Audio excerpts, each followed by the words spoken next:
Tomates verdes fritos, parte 33. El semanario de Dodwims, semanario de Whistle Stop, Alabama, 10 de agosto de 1954. No ganamos para sustos. Debe de ser la edad o algún tornillo. Mi otra mitad, Wilbur, llevaba 3 días seguidos llegando a casa quejándose de dolor de cabeza. ¿Hay algo peor que un hombre con dolor? Me parece que por eso somos nosotros quienes tenemos los hijos. Para el caso es que yo también estaba pasando un calvario para leer el periódico. Así que ayer mañana fui a Birmingham al oculista y vaya por Dios, yo llevaba las gafas de Wilbur y en las mías. La próxima vez nos las haremos de diferente color. Y eso no es todo, que me he enterado que el otro día se les prendió fuego en la peluquería de Opal y Biddy Louise Otis, que estaba bajo el casco en aquel momento, empezó a llamar a Opal bruja asesina, porque creía que era su pelo el que ardía. Pero no era más que el pelo barrido que ardía en la papelera. Pájaro travieso, la aprendiza de Opal, acababa de prenderlo y no pasó nada. Ah, no olviden votar. El único candidato es Grady Kilgore, pero así él se siente mejor, así que voten. Por cierto, el Railroad News le ha dedicado otro artículo a Jasper Peavy y sabemos que Big George y Onsel están muy orgullosos. Dodwims. Postdata.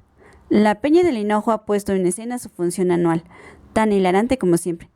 Mi otra mitad cantó Red Sails in the Sunset, otra vez. Lo siento, amigos, pero es que no hay manera de que consiga hacer que se aprenda otra.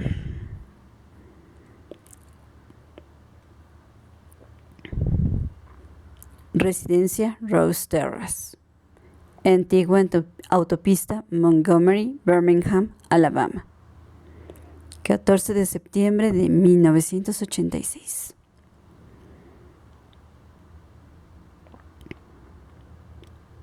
Evelyn y la señora Trotwood habían salido a dar un paseo por la parte de atrás de la residencia, cuando una bandada de patos canadienses la sobrevoló graznando alegremente bajo el cielo otoñal.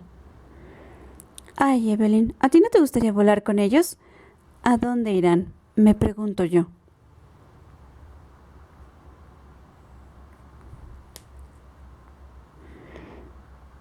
Pues a Florida o a Cuba, supongo. ¿Tú crees? Probablemente. Bueno, pues no me importaría ir a Florida, pero no daría un paso por ir a Cuba. Smokey decía que los gansos eran sus amigos, y si le preguntábamos dónde había estado, contestaba, pues a dónde van los gansos. Ambas siguieron las evoluciones de la bandada, hasta que ésta se perdió de vista y continuaron paseando. ¿A ti no te gustan los patos? Son bonitos, sí. A mí son las aves que más me gustan. Supongo que es porque no soy imparcial en materia de plumas. ¿Qué? Pájaros, pajaritos y pajarracos. Ya. Cleo y yo solíamos tomar café en la parte de atrás del porche, todas las mañanas, y veíamos salir el sol y oíamos a los pájaros cantar. Siempre nos tomábamos 3 o 4 tazas de caracolillo con mezcla súper y tostadas con gelatina de melocotón o de pimiento verde. Y hablábamos. Es decir, yo hablaba y él escuchaba. ¿No sabes qué pájaros tan bonitos venían a posarse en casa? Petirrojos, cardenales y unas palomas preciosas. Ya no se ven pájaros tan bonitos como antes. Un día, al salir Cleo, señaló hacia arriba, hacia los mirlos, que siempre se posaban en un cable de teléfono enfrente de casa, y me dijo, vete contento con lo que digas por teléfono, Nini, que se suben ahí a escuchar lo que dices. Oyen con las patas. ¿A ti te parece que puede ser verdad? No, creo que solo le estaba gastando una broma, señora Trotwood, dijo Evelyn. Bueno, seguramente sí, pero siempre que tenía que hablar de algo reservado, miraba por la ventana para asegurarme de que no estaban allí posados. Se le podía haber callado, sabiendo lo que me gusta a mí colgarme del teléfono. Hablaba con toda la ciudad. Creo que hubo una época en la que llegamos a ser más de 250 habitantes en Whistle Stop. Pero desde que suprimieron casi todas las líneas férreas que pasaban por allí, la población se dispersó como los pájaros con el viento. Fueron a Birmingham o a cualquier otra parte y ya no volvieron. Donde estuvo el café pusieron una tienda y un supermercado junto a la autopista, que a la señora Otis le gustaba mucho, porque coleccionaba cupones, pero yo nunca encontraba allí nada que me interesara, aparte de que tienen una iluminación que me molesta mucho. Así que me daba un paseo hasta Troudville e iba a comprar a la tienda de Ozzy lo poquito que necesitaba. La señora Trotwood se interrumpió un instante antes de proseguir. «Oh, Evelyn, ¿no hueles? Alguien está haciendo carne a la barbacoa». «No, encanto», dijo Evelyn. «Me parece que queman rastrojo». «Pues a mí me huele a barbacoa. A ti te gusta la carne a la barbacoa, ¿no? A mí me pirra. No se quedaría por una barbacoa como las de Big George o por una tarta de limón helada como las hacía Sipsy. Nadie hacía la barbacoa como Big George». Primero hervía la carne en una enorme olla de hierro, en la parte de atrás del café, y se olía a kilómetros a la redonda, sobre todo en otoño. Yo la olía desde casa. Smokey dijo que un día iba él en el tren y la olió a 17 kilómetros de Whistle Stop. Venían desde Birmingham por la barbacoa. ¿A dónde van tú y Ed para la barbacoa? Casi siempre al Golden Rule o al Ollie's. Bueno, lo hacen bien. No sé qué opinarás tú, pero yo creo nadie hace la carne a la barbacoa como los negros. Casi todo lo hacen mejor, dijo Evelyn. Ojalá fuera negra. ¿Negra, negra? Sí. La señora Trotwood se quedó estupefacta. Dios santo, cariño, ¿pero por qué? Si casi todos ellos quieren ser blancos. Se pasan la vida aclarándose la piel y estirándose el pelo. Ya no. Bueno, puede que ahora ya no, pero antes sí. Ya puedes dar gracias a Dios por haberte hecho blanca. No concibo que nadie quiera ser negro si no le ha tocado serlo. Pues no sé, porque a mí me parece que se llevan mejor, que se lo pasan mejor, o yo qué sé. Siempre me he sentido como agarrotada o cohibida, no sé. Y en cambio ellos creo que se divierten mucho más. La señora Trotwood lo pensó un poco. Bueno, puede que eso sí sea cierto. Se divierten mucho, saben desmelenarse cuando quieren, pero también tienen sus penas, como todo el mundo. No habrás visto nunca nada más triste que un funeral de gente de color. Gritan y gimen como si alguien les arrancara el corazón. Creo que el dolor les afecta más que a nosotros. Aún se tuvieron que sujetarla entre 3 hombres cuando enterraron a Willie Boy. Estaba como loca y trató de saltar al interior de la tumba con él. No pienso asistir a un entierro así en mi vida. Ya sé que todo tiene su lado bueno y su lado malo, dijo Evelyn. Pero no puedo evitar envidiarlos en muchas cosas. Me gustaría ser tan natural y abierta como ellos. Pues mira, no sé qué decirte, dijo la señora Trotwood. Me conformaría con una barbacoa y un trozo de tarta.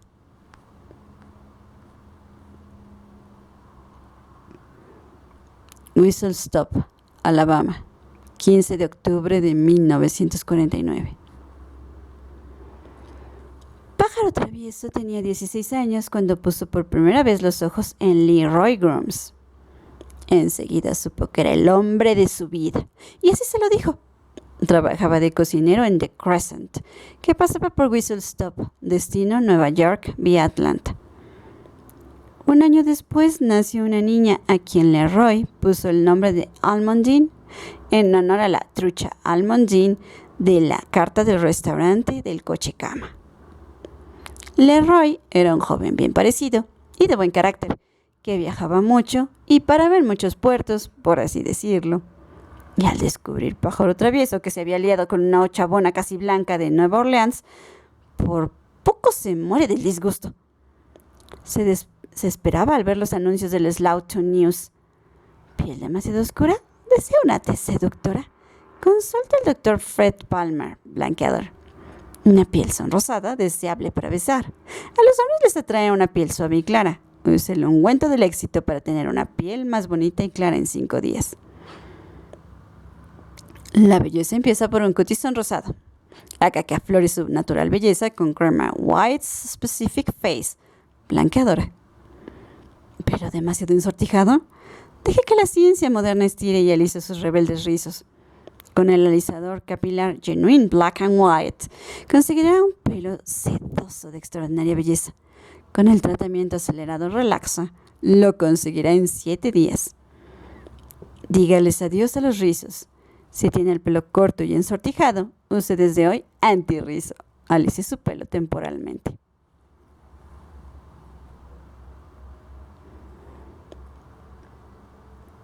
Pájaro Travieso probó absolutamente todos los productos, pero al cabo de un mes seguía siendo aquella aprendiza de peluquería de Whistle Stop, más negra que el carbón y con más rizos que una oveja.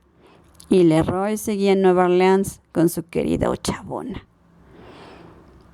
Así que llevó a su hija con Sipsy, volvió a su casa y se metió en la cama dispuesta a dejarse morir de amor. Nadie pudo disuadirla. Opal iba a verla y le rogaba que volviera a trabajar en la peluquería, pero Pájaro Travieso siguió allí, día tras día, bebiendo ginebra de garrafón y cantando siempre la misma canción.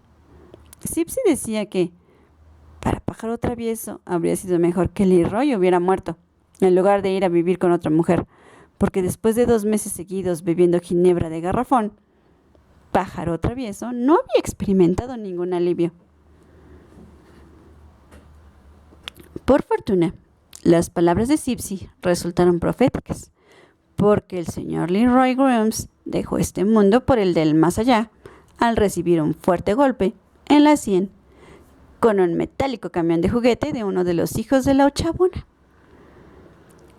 Al recibir Pájaro Travieso la trágica noticia, se levantó de la cama y fue al cuarto de baño a lavarse la cara. Se preparó un desayuno a base de huevos con jamón, salsa picante, tostadas con mantequilla, zumo de fruta y 3 tazas de café caliente. Se dio un baño, se vistió, se puso un poco de brillantina, 3 capas de colorete y rojo de labios y enfiló la puerta, dispuesta a darse un garbeo por Birmingham. Regresó al cabo de una semana con un joven de expresión pasmada que llevaba un sombrero a cuadros, con una pluma verde y un traje marrón de gabardina.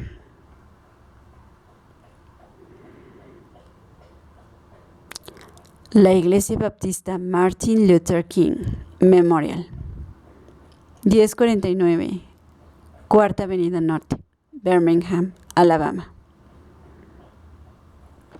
21 de septiembre de 1986.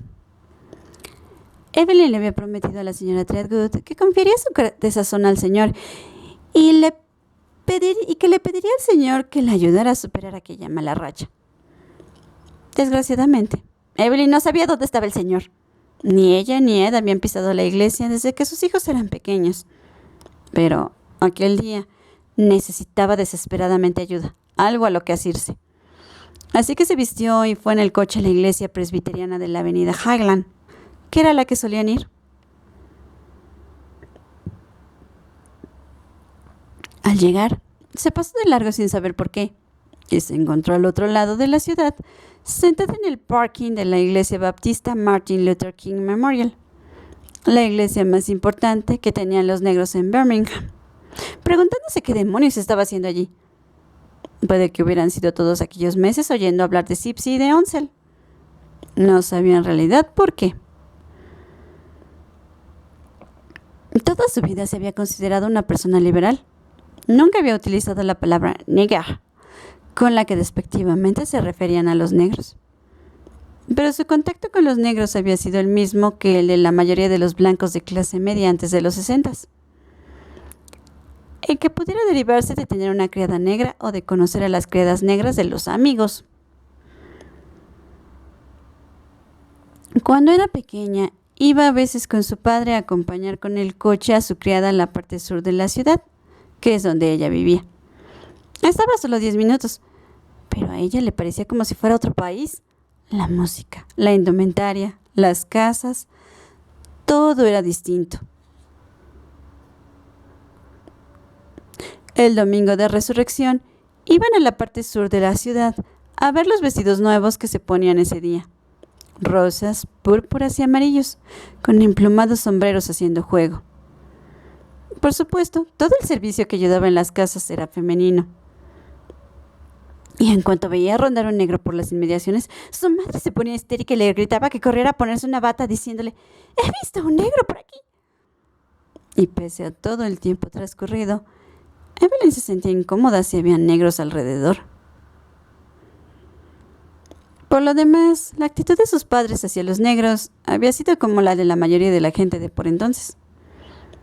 En general, consideraban a los negros como gente divertida, sorprendente y algo infantil que había que proteger. Todo el mundo tenía siempre a punto alguna anécdota sobre lo que decía o hacía su criada, y todos meneaban la cabeza divertidos al comentar la gran cantidad de hijos que seguían teniendo.